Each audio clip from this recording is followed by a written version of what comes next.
All right, welcome to this Charts Focus 1 video. This is a very special video of mine here because this is one of my first videos for a specific trade plan that I'll be going over with you guys. And, it'll be great if you guys can give your own opinions and comments down below. And if you guys can give that big thumbs up, it would really show your appreciation and it would really help me, grow my page here.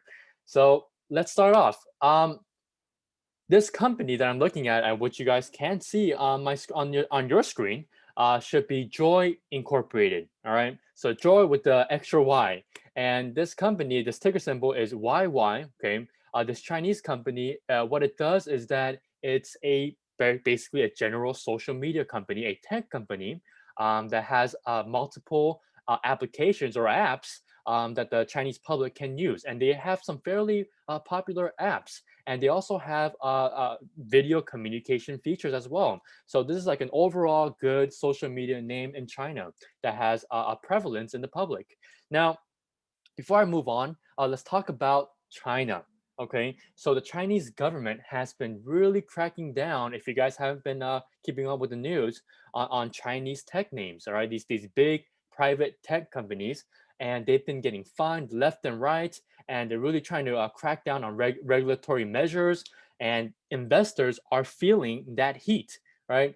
And so there's a lot of investors who are pulling out of their initial investments on these companies with their shares and options, whatever it may be, and they're getting very cautious and wary, and rightfully so, because the Chinese government is. It seems like they're not stopping after finding these companies. All right. So with that in mind, okay, I'm actually going to remove that negative Chinese news, the Chinese government news, from this video here now, and I'm only going to talk about this company, YY Joy, okay, and talk about it in a technical way and a little bit in a fundamental way as well. And the reason why I say little bit in a fundamental way is that I'm only going to be focusing on the technical analysis mostly to make this trade plan that I am actually currently in. So that's actually a disclaimer there. So I'm going to be a little bit more biased on this name here throughout the rest of the video. So if you guys are not liking what I'm saying because of the fact that I'm biased in one specific way, you guys can comment that as well below. Now, with this company, okay, we made an all-time high of $147.06 back in February of this year. Now, if you kind of look in the past here, okay, in the 2020, all right, from around July to mid-December, okay, we've had this accumulation phase, all right, where we were kind of bouncing from support to resistance around $74 to about $100 there. And we had a solid support area, a demand area of around $69 to around $74. So this green rectangular box that I have for you guys here. And what the buyers were doing here was that they were accumulating their position here, their shares, their equity, and eventually it paid off as the stock absolutely skyrocketed for multiple weeks here until it made a high. And then there's a different story here as we made a peak on this little tiny mountain here, and we started to go down. I mean, this literally looks like a mountain, right? One of those mountains that maybe a child would draw, right? And so we just start to slide down from that peak, and we start to go down and down and down. And then when I actually looked at this name, I was actually looking at this name around this area here. So right at that specific support area where buyers were accumulating their shares.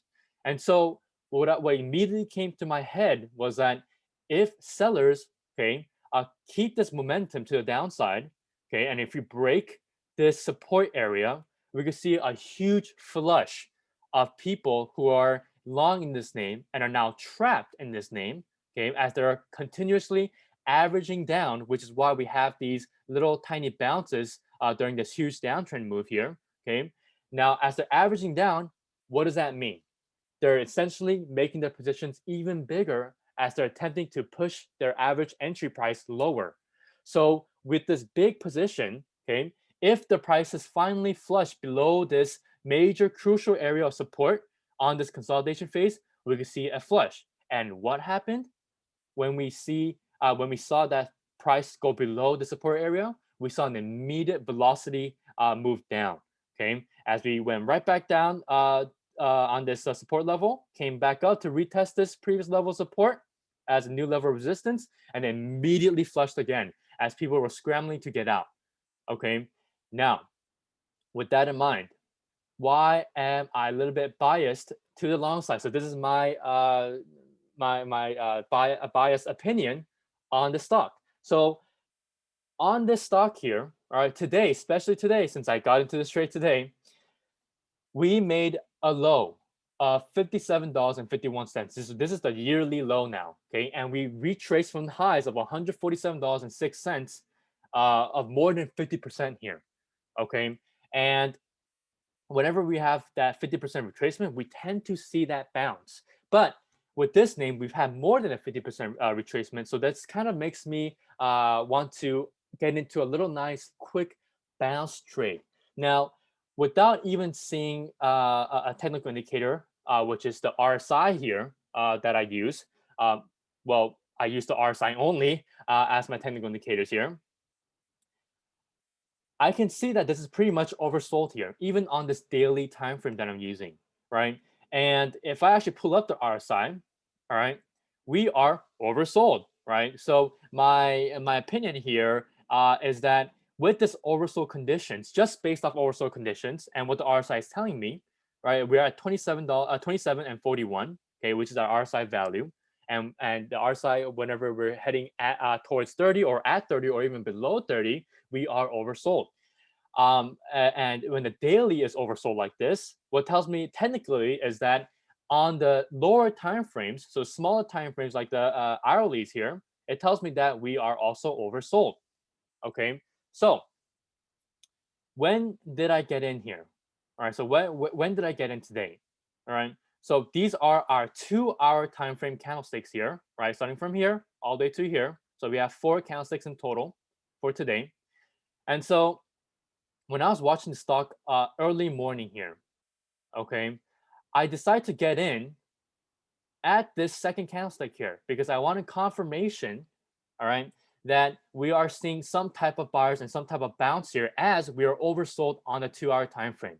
Now, based on the RSI, okay, what I have noticed in the past, okay, of all the previous RSIs that I've seen that are oversold on a 2-hour time frame, is that the RSI tends to quote unquote recalibrate back into this 40 to 60 value range. All right, so if I point my ticker right here, okay, we were oversold on a 2-hour time frame here. All right, and then we jump right back into a 40 to a 60 RSI value range. Okay, this is what I also teach to my students in the Charts Focus One, the 4 weeks program. Okay, so if you guys are interested in this program, please head over to my website. I will have the link down below as well in the description box. So if you guys are interested, please DM me with some questions on Instagram or even email me on charts41@gmail.com. All right, so now back to the chart here. So what I'm going to be expecting is this recalibration of the RSI value from 40 to 60. And usually when that happens is that we tend to get a lot of buyers coming in to buy and play this oversold dip. All right. And so today I got in at the second candlestick here. All right. Just so that I can get a confirmation that buyers were indeed buying just based off of this wick, this bottom wick on this candlestick here. So this is technically a hammer candlestick, except that it's just red, right? It's just a color. So this tells me that buyers, just price-wise, are coming in. Now, what I expected during the day when I was in this trade on the second candlestick here on the 2-hour time frame was that we have a major resistance, intraday hourly major resistance at 59. So I only got in, okay, a few option contracts. I got the $61 call expiring July 30th, okay, and with that expiration date, I have ample enough time to possibly catch a 2 to 4 day bounce for next week, okay, on this oversold bounce and a recalibration back to the 40 to 60 RSI range. All right, so what I did was I actually had a starter position on this candlestick here, and once it broke above 59 with enough volume for the day, okay, on the intraday time frames, which it did, I added even more contracts. So instead of averaging down, if I were needing to average down, I actually averaged up. Okay, so this is what I also teach my students as well. Instead of thinking of averaging down, you need to be able to add contracts when you see an actual sufficient official bounce on a price. Because a lot of traders, what they tend to do, a lot of beginner traders, is that they tend to average down when the price is going down. Okay, and when the price is going down, right? When the price is going down, you do not want to be be stuck with a huge position just because of the fact that you are averaging down with a lot more contracts, a lot more shares, right? Instead of thinking about lowering your entry price, okay, you should actually thinking about getting out, right? Getting stopped out, right? That's the reason why we need to have a stop loss area, right? So instead of actually trying to think of averaging down when the price is going down, think of it like this, right? Average up when the price is bouncing and going back up, right? And that's the actual way to quote unquote average down, right? Think of it the total opposite way, even if you're averaging down, right, on your entry price. Okay, so and I know people are going to ask me this, right? Where was your stop loss then, right? And so for my stop loss, I also teach this in my the 4 weeks program here. For my option contracts, if I'm swinging, okay, I tend to have a wide stop loss around 20 to 25%. Okay, but in the price wise, okay, I was actually looking to get out if we broke this first candlestick's low of the day. So the low of the day was 57.79. So if we broke this low today, I am fully out because that means the trade is not working into my favor and I'm not seeing buyers bidding up the price anymore, right? And so now, obviously, in hindsight, now the price actually broke above $59 today. This resistance, which what I actually wanted, which warranted me to get in this trade a little bit more by buying more contracts. And so I'm actually up. If I'm able to pull up my trade here,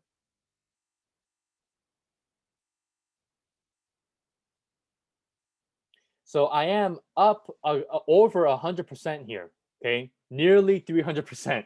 Okay, because the IV actually really shot up here, the implied volatility, and I was able to get in before the IV shot up. So with this in mind, okay, and another reason why I actually get in, I actually got in today was that if I look at the daily time frame here,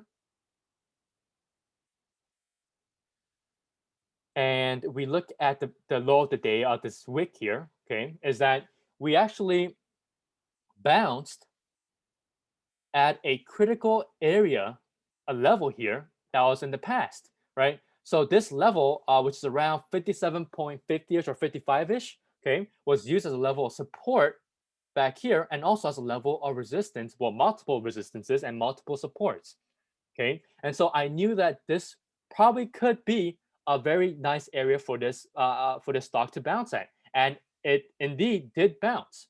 And it actually did what I wanted, and we actually formed a nice outside candle here because we have a low today that's a lot lower than the previous low today, and a high of the day, which is also a lot higher than the previous high of the day. And we also ended up with a nice big uh, hammer candlestick that's also green. Okay, and so my price target is actually around $62 or 62.50 ish because that was also a previous level of resistance in this area here back in 2019. Okay, so this is a very, very well thought out plan here, and also a very risky one. Okay, because I am not really sure if the sellers are still selling here or if there's any type of seller exhaustion yet. So the next couple of weeks or even next week will be a telltale sign if whether or not the buyers are really back and we can kind of bounce all the way to $62 or 62.50, excuse me, and I will be left with a lot of profits. Okay, so that was the technical side. Now, let's actually look at the fundamentals here. All right, so the quarter one results were a little bit icky here, but the CEO had a lot of good things to say because first off, they're expecting the revenue to keep on rising the next fiscal year, which is always a good sign.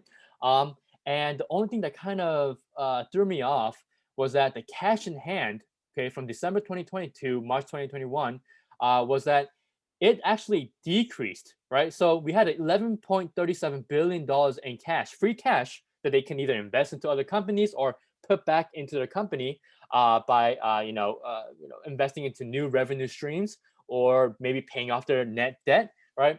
And it actually went down. So this is actually telling me that either they're investing or they actually lost a lot of their cash. Okay, and it will be more obvious in the next quarter.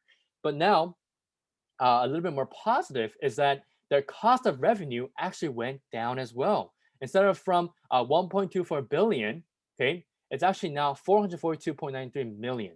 Okay, and so so far overall it seems like they're kind of recovering from last quarter. Okay, even if quarter four of 2020 was a miss both in their earnings per share and revenue, but on the first quarter of 2021 they did beat revenue, so it looks like they're on the right track after this COVID stuff in 2020 and 2019, especially since they are, well, a tech company, so they most have their presence online.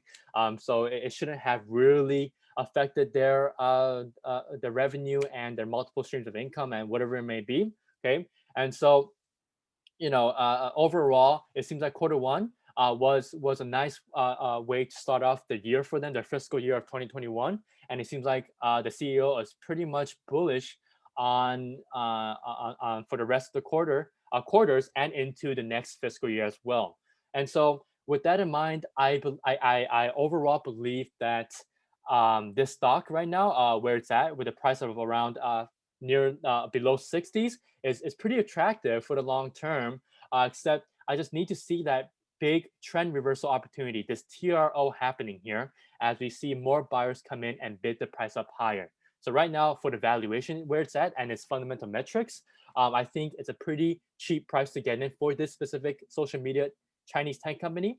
All right, I just need to see some positive news in China, where the government stops cracking down on these companies and stops, putting these big fines and regulatory measures on them. So that is it for my specific trade plan today.